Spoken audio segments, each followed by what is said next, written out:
Bismillah, alhamdulillah. Wassalatu wassalamu ala rasulillah Sayyidina Muhammad bin Abdullah wa ala alihi wa sahbihi wa man wala la hawla wa la quwwata illa billah. Rabbi syrah li sadri wa yassir li amri wa hlul 'uqdatam min lisani yafqahu qawli saddid lisani wahdi qalbi bihaqqi sayyidina Muhammadin nabi sallallahu alaihi wasallam. Tusturakum ya ahla dargi wa ya ahla al-batin wa ya ahla nubati wa ya ahla nur. Amma ba'd. Jamaah semuanya yang dirahmati oleh Allah Subhanahu wa taala. Alhamdulillah kita semua dikumpulkan kembali oleh Allah Subhanahu wa taala di majelis yang mulia ini, di tempat yang mulia ini. Semoga Allah Subhanahu wa taala benar-benar menjadikan kita orang-orang yang selamat dan mulia, kelak bisa berkumpul bersama baginda Nabi Muhammad sallallahu alaihi wasallam, manusia termulia. Amin Allahumma amin. Hadirin yang dirahmati oleh Allah, kita masuk pada lanjutan hadisnya. Tsumma qala, kemudian bersabda itu Rasulullah sallallahu alaihi wasallam, ala ukhbiruka bi ra'sil amri wa amudihi wa dirwati sanamih. Ala ukhbiru, tidakkah aku kabarkan kepada engkau bi ra'sil amri, dengan pokok dari suatu perkara, segala perkara, wa amudihi, dan tiangnya segala perkara tersebut, wa dirwati sanamihi, dan puncak atap dari perkara tersebut. Ini Nabi melanjutkan nasihatnya kepada Sayyidina Mu'ad radhiyallahu anhu. Mudahnya beliau ngomong sama Sayyidina Mu'ad, wahai Mu'ad, mau ndak engkau aku kasih tahu pokok dari semua urusan, semua perkara, tiang dan juga atapnya. Ibarat bangunan itu ada pokok pondasi, terus ada tiang dan juga ada atap. Maka Sayyidina Mu'ad radhiyallahu anhu menjawab, qultu bala ya Rasulullah, iya wahai Rasulullah. Qala, bersabda itu Rasulullah sallallahu alaihi wasallam, ra'sul amril islamu, pokok pondasi dari segala perkara itu adalah al-Islam. Wa umuduhu as-salatu, adapun tiangnya adalah salat. Wa dirwatu sanamihil jihadu, adapun puncak atapnya adalah jihad. Kalau sudah ada tiga ini, ibarat bangunan rumah,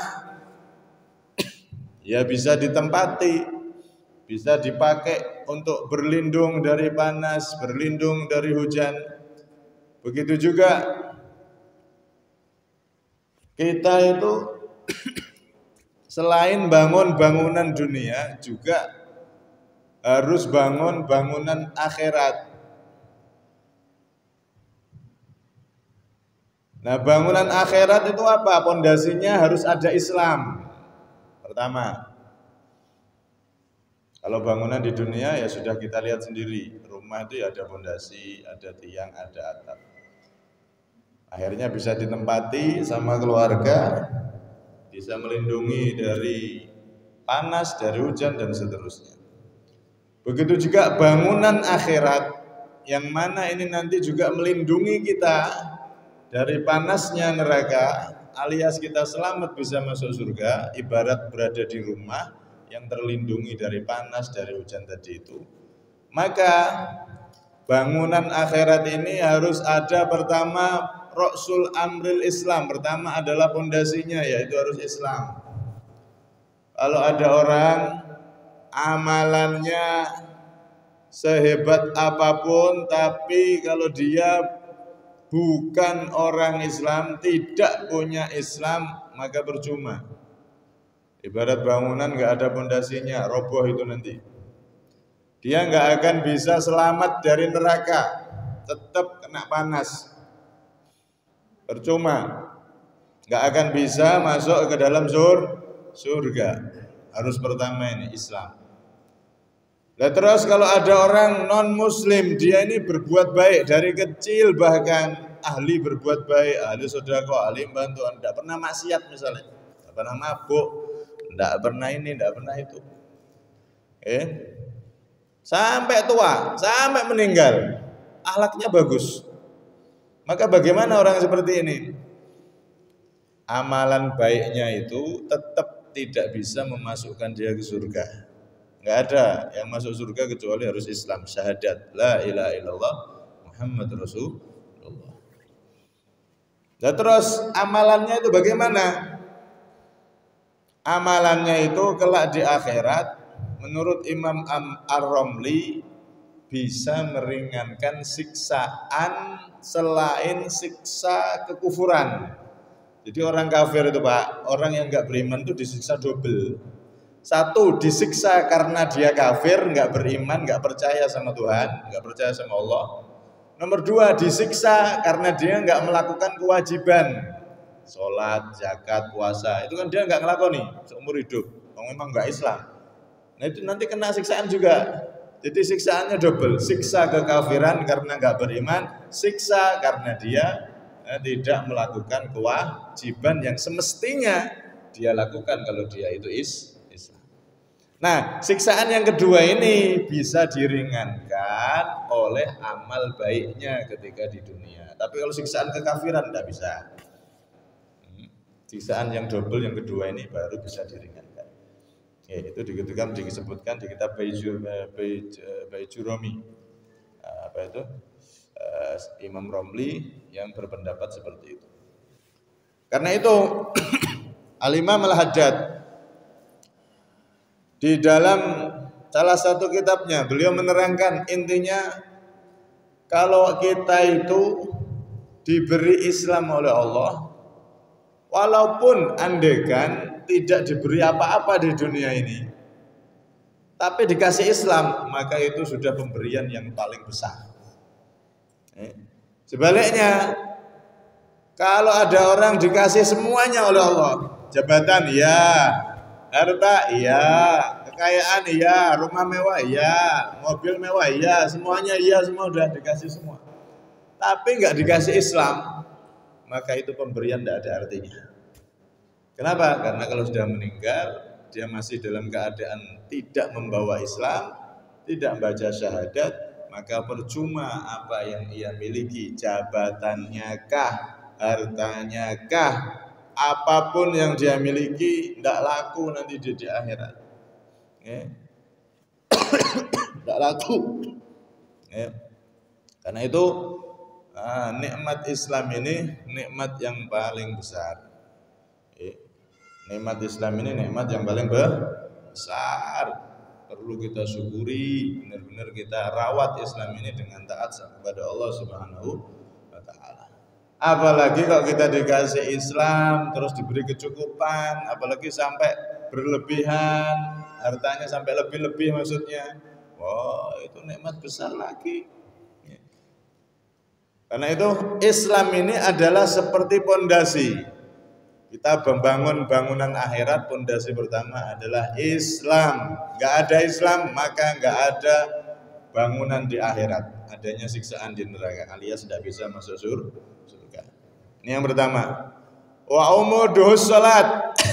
Yang namanya bangunan rumah itu harus ada tiangnya. Enggak ada tiang, enggak akan berdiri. Masjid kah, gedung kah, pasti ada tiang yang dicor itu, pasti ada tiangnya sudah. Mau tiangnya nggak kelihatan ataupun kelihatan, pasti ada tiang yang jadi penyangga bangunan tersebut. Begitu juga bangunan akhirat, rumah akhirat yang kita bangun, pondasinya harus Islam. Nomor 2, tiangnya harus ada sholat. Kalau ada bangunan tidak ada tiang, maka bangunan itu nggak akan berdiri. Ambruk, tidak bisa ditempati. Jangankan kok berlindung dari hujan, dari panas, ambruk, ditempati nggak bisa. Bahaya malah kalau nggak ada tiangnya. Pagar tok dan ada tiangnya, wah kena goyangan angin sedikit, celaka nanti yang berada di dalam. Karena itu sholat ini adalah tiang dari bangunan akhirat yang kita bangun itu. Penting. Kalau tidak ada tiang maka roboh itu bangunan. Karena itu di bulan Rajab ini Nabi SAW, kalau kita teliti, itu semua perintah Allah semuanya itu kan melalui malaikat Jibril, kecuali sholat. Beliau diundang langsung oleh Allah bertemu tanpa melalui perantara malaikat Jibril. Kewajiban satu-satunya yang langsung dari Allah tanpa perantara Jibril adalah sholat. Karena itu sholat ini penting. As-sholatu silatun bainal abdi wa rabbih. Sholat itu adalah penyambung antara hamba dan Tuhannya. Ibarat lampu niku, kalau ndak nyambung sama listriknya, maka sebesar apapun lampu tersebut tidak ada manfaatnya. Lampunya gede, wattnya 1.000.000 watt kalau perlu, tapi tidak nyambung, ya nggak nyala, ya nggak ada cahaya, yang ada tetap gelap, tidak ada manfaatnya watt 1.000.000 itu kalau nggak nyambung. Begitu juga saya sering terangkan, sholat ini sambungan kita sama Allah. Nek pengen jadi lampu yang nyambung, bercahaya, hidupnya bercahaya, hatinya bercahaya, enggak gelap, maka sambungkan diri kita kepada Allah melalui kabel sholat 5 waktu. Sambungkan dengan sambungan yang benar, maka hati kita akan bercahaya. Hidup kita akan bercahaya, penuh dengan ketentraman, kebahagiaan. Walaupun kadang kurang itu loh, kadang dalam keadaan kurang itu pun bisa bahagia. Alhamdulillah, cuman makan singkong, alhamdulillah, tapi badan sehat. Makannya singkong. Daripada itu orang kaya itu, ya Allah, stroke dah bertahun-tahun. Makan ini tidak boleh, makan sate tidak boleh, makan ini tidak boleh. Padahal kaya raya makanan semua ada, tapi semua nggak boleh dimakan. Alhamdulillah kita orang ini nggak duwe apa-apa. Punyanya cuman singkong, tapi sehat badannya, bisa ke sana bisa kemari. Syukur, bahagia, subhanallah. Karena itu kebahagiaan ukurannya bukan harta, bukan uang. Kebahagiaan itu ada di hati. Nah, yang memberi hati kebahagiaan itu fa'anzalallahu sakinatahu ala qulubil mu'minin. Allah akan menurunkan sakinah, ketentraman hidup, kebahagiaan hidup ke dalam hati siapa? Orang-orang yang beriman, yang taat sama Allah itu diberi ketentraman hidupnya. Walaupun mungkin enggak punya apa-apa, walaupun mungkin hidupnya sederhana tapi tentrem, ayem. Nah, di satu sisi ada orang kaya raya, tapi sumpek tok tiap hari sumpek mikiri gimana pabriknya kok iso turun ini, hasilnya gimana. Padahal di rekeningnya masih ada 1 triliun. Pabriknya merosot sidik, waduh gimana ini, gimana. Ya, kayak orang enggak punya apa-apa. Rekeningnya padahal miliaran, pabriknya nurun sedikit, oleng sedikit, udah bingungnya, udah karan-karan kayak orang nggak punya beras. Itu kalau jauh dari Allah, seakan nggak ada lampu, ada orang di kegelapan, gelap, nabrak sana nabrak sini. Kenapa? Karena gelap, hidupnya gelap, hatinya gelap, tidak ada cahaya kebahagiaan yang diberikan oleh Allah Subhanahu Wa Taala, tidak ada cahaya ketentraman hidup.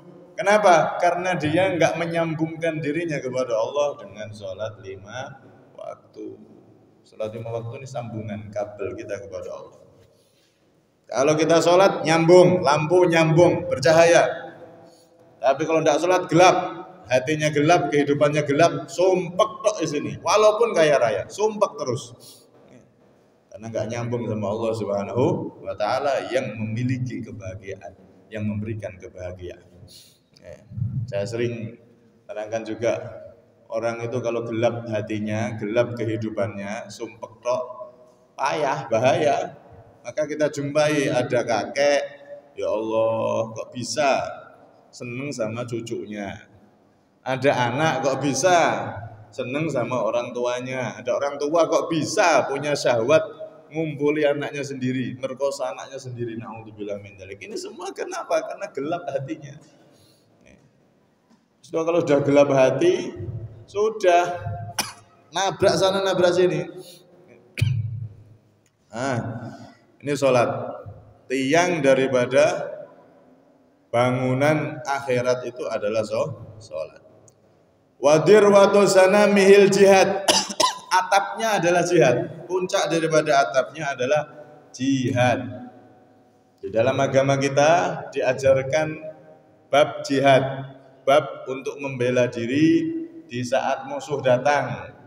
Contoh zaman dulu negeri kita ini dijajah penjajah.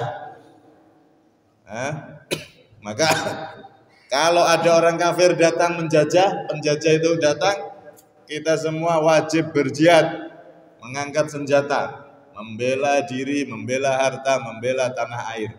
Wajib hukumnya. Lah terus kalau sekarang ini tidak ada penjajahan, negeri kita alhamdulillah merdeka, aman sentosa, loh jinawi turu ngorok kok ana sing ganggu. Beda nek ning Palestina ndak iso ngorok sampean. Lagek pe turu der kaget. Ngene ya Allah. Ning ndi iso. Kalau zaman sekarang tidak ada penjajah bagaimana?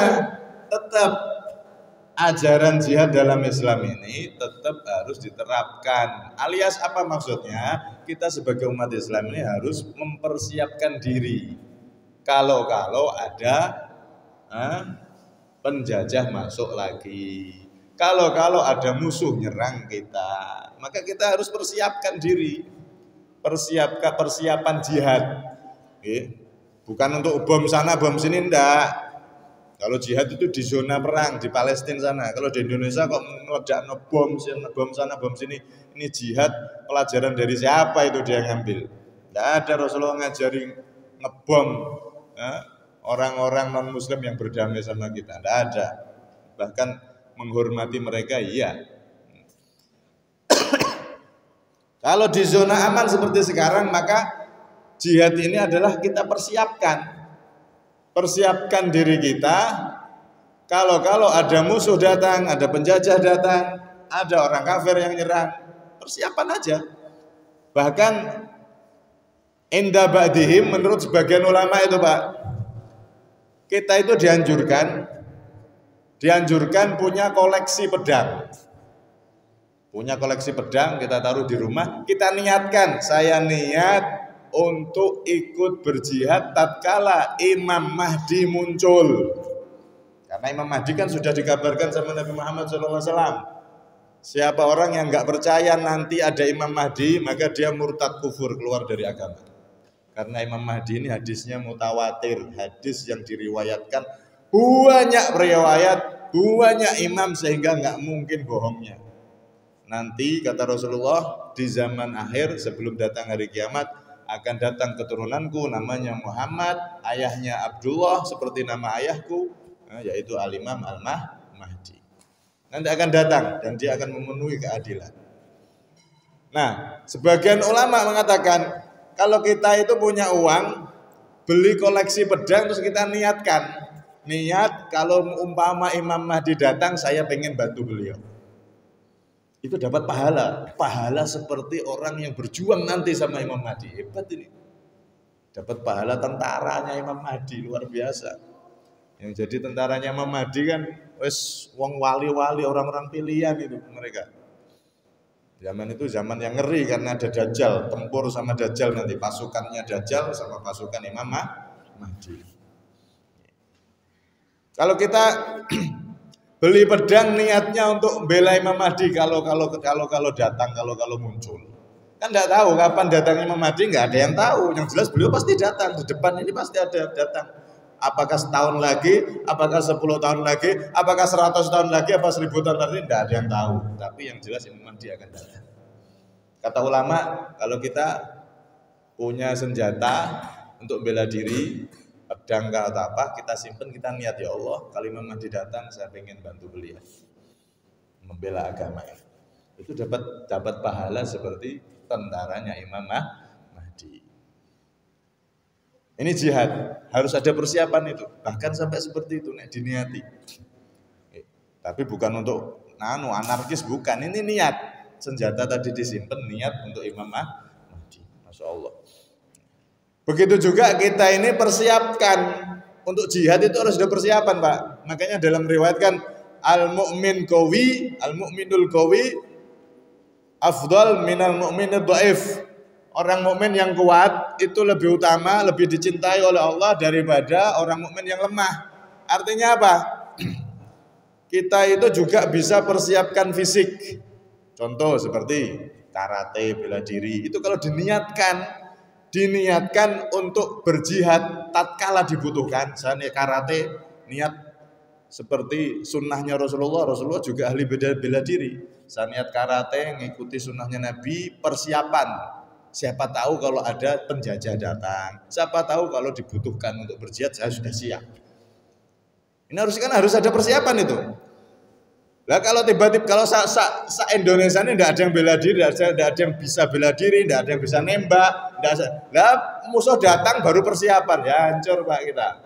Makanya jihad ini diajarkan tetap dalam Islam, tapi konteksnya persiapan. Gitu. Nah, saya karate dan lain-lain. Bahkan melatih fisik itu kalau diniati dengan baik juga dapat pahala. Rasulullah itu pernah, ya, beliau itu pernah belum makan 3 hari. Perut beliau sampai dikasih batu, disumpel sama batu, biar agak mepet gini, jadi rasa laparnya itu tidak terlalu sakit. Sampai ikat di batu itu diikat di perut beliau. 3 hari beliau belum makan, cuman air. Saat itu keadaan genting.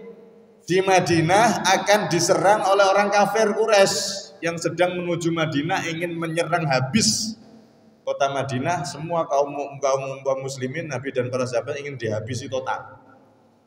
Keadaan genting ini. Maka persiapan.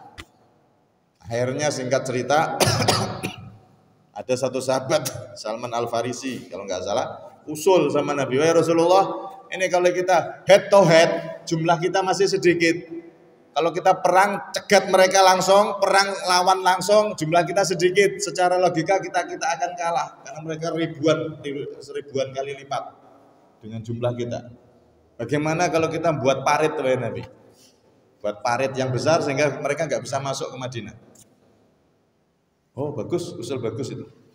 Akhirnya dibuatlah kondak, parit yang besar. Jadi kuda itu kalau dipacu dengan kuat, loncatnya sejauh apa dia nggak bisa. Kuda ini nggak bisa karena saking besarnya parit itu. Jadi kayak sungai besar gitu. Tapi nggak ada air. Dibuat parit yang dalam besar sehingga kuda loncat itu nggak bisa. Mulai sudah persiapan ini, digali itu parit sampai memagari Madinah. Jadi orang kafir masuk Madinah bingung, tidak iso, kudanya muter-muter tok, mau lewat tidak bisa karena saking dalamnya. Nah, ketika membuat parit ini, para sahabat saat itu menemukan masalah. Ada satu jalur yang di situ ada batu besar sekali, sehingga nggak bisa digali, nggak bisa. Sedangkan kalau batu ini dibiarkan akan jadi tempat lewatnya mereka, nanti orang-orang kafir akan lewat di atas batu itu. Akhirnya para sahabat mudah dengan semua kemampuannya, batu besar itu tidak bisa hilang. Wah ini kalau nggak bisa hilang ya percuma kita buat parit yang ini panjang ini. Mereka lewat sini semua nanti. Akhirnya mereka sudah susah payah, terus kehabisan tenaga, nggak bisa buang batu besar itu, saking besarnya. Datang ke Rasulullah. Ya Rasulullah, pembuatan parit hari ini terpaksa berhenti wahai Nabi. Kenapa? Itu ada batu sangat besar. Kalau enggak dihancurkan bahaya wahai Nabi. Tapi kita menghancurkan tidak ada yang mampu saking besarnya. Oh iya tak? Bahasa saiki Rasulullah datang. Mana? Diambil itu palu besar itu. Dipukul sama Rasulullah 3 kali. Padahal Rasul pas saat itu lapar 3 hari belum makan karena gentingnya saat itu akan diserang musuh besar-besar. Makanan dan lain-lain masih terbatas. Belum 3 hari belum makan itu. Dalam keadaan gemeter itu orang nggak makan 3 hari kan secara manusiawi kan gemeter gitu. Ini dipukul sama Rasul. Dek 3 kali langsung hancur itu batu. Hancur jadi batu yang kecil-kecil kayak koral. Nah ini gini didol langsung nih. Nggak usah diproses mesin, hancur, jadi kayak debu kecil-kecil batu itu. Ini lihat bagaimana fisiknya Rasulullah, begitu kuat beliau. Karena itu perlu dipersiapkan, jangan sampai kita itu ternyata nggak ada yang bisa bela diri, nggak ada yang ahli. Akhirnya kalau musuh tiba-tiba datang habis semua, nggak ada yang bisa bela. Makanya TNI latihan. Itu diperlukan memang itu. Bahkan dalam latihan kadang ada yang meninggal. Ya memang diperlukan seperti itu. Di sebagian negara ada yang wajib militer, rakyatnya wajib militer, wajib berlatih seperti para TNI.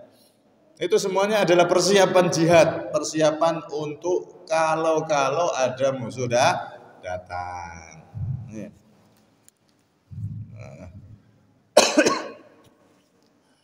Nabi SAW sendiri dalam salah satu riwayat, beliau itu juga pernah duel sama orang yang terkuat di Mekah, namanya Rukana. Ini orang nggak ada yang pernah bisa jatuhkan. Jadi kuat tepol, MMA niku, gulat niku, jotos-jotosan gulat niku yang di sekarang MMA itu. Menangan, tidak ada yang bisa ngalahkan itu.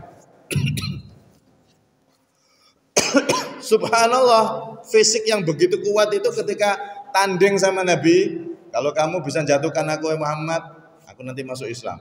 Sombong ini, karena tidak ada yang bisa jatuhkan dia. Ya, gulat bebas itu. Akhirnya benar, diyani sama Rasulullah. Nah, subhanallah, baru ketika dipegang sama Nabi, saling megang, dipegang Nabi, buanteng langsung sama Rasulullah, langsung ambruk. Padahal ini orang tidak ada satu jagoan pun saat itu yang bisa mengalahkan dia. Jangankan mengalahkan, banteng tok tidak ada yang bisa, jatuhkan ke bawah nggak ada yang bisa. Tapi sama Rasulullah langsung dipegang, dibanteng langsung. Dia nggak terima, ulangi lagi, sampai 3 kali tetap dia kebanting terus. Wis. Akhirnya dia dalam riwayat dia masuk Islam. Ini orang bukan orang biasa ya. Ini manusia kuat, manusia yang fisiknya benar-benar terlatih, fisiknya benar-benar kuat. Karena itu atap daripada rumah akhirat tadi itu adalah jihad. Persiapan jihad, dan juga jangan lupa jihad yang paling besar yaitu membersihkan hati kita. Al jihadul akbar. Roja'na min jihadil asghar ila jihadil akbar. Jangan juga terfokus, iya berarti kita persiapan jihad harus latihan bela diri terus. Enggak ibadah. Hatinya benci, iri, dendam sama temennya enggak dihilangi, enggak dibersihkan. Ya ini repot jadinya. Ya fisik, bela diri, nah itu memang dianjurkan dalam Islam. Lebih-lebih yang muda-muda itu dianjurkan untuk bela diri. Tapi diniati yang bagus untuk kesehatan, diniati untuk persiapan jihad kalau ada musuh datang. Tapi jangan lupa jihad memerangi hawa nafsu kita, bersihkan hati kita, ibadah itu juga jihad yang lebih besar lagi. Karena itu 3 ini kalau sudah ada, ibarat rumah lengkap. Pondasi ada, tiangnya ada, atapnya ada, maka rumah itu bisa ditempati, bisa melindungi dari panas, dari terik matahari, dari hujan dan seterusnya. Begitu juga orang ini di dunia, kalau Islam ada, sholat ada, dan dia jihad, Jihad secara fisik persiapan tadi, atau jihad secara maknawi hatinya dia bersihkan dari nafsunya. Maka ibarat orang dia membangun rumah akhirat, pondasi ada, tiang ada, atap ada. Maka dia nanti akan jadi orang yang bisa menempati bangunannya di akhirat alias bisa masuk surga. Tapi kalau orang itu tidak punya pondasi, tidak punya tiang, pondasinya tidak ada, Islamnya tidak apa, ya di akhirat dia tidak punya rumah. Yang ada adalah di neraka siksaannya Allah Subhanahu wa taala. Kita bersyukur kepada Allah diberi Islam. Kita jadikan umat Islam, kita diberi oleh Isra Mi'raj di bulan Rajab ini sholat, dan kita jadikan umat Rasulullah untuk persiapan jihad, olahraga dan seterusnya, dan juga jihad secara maknawi hati kita bersihkan. 3 ini kalau sudah ada maka kita akan jadi orang yang selamat di dunia sampai di akhirat. Wallahu a'lam bishawab. Kurang lebihnya minta maaf. Semoga kita semua termasuk orang-orang yang selamat, dijadikan umatnya Rasulullah yang selamat, kelak kita bisa berkumpul dengan Rasulullah SAW. Amin Allahumma amin. Kurang lebihnya minta maaf. Hada minni wal afa minkum.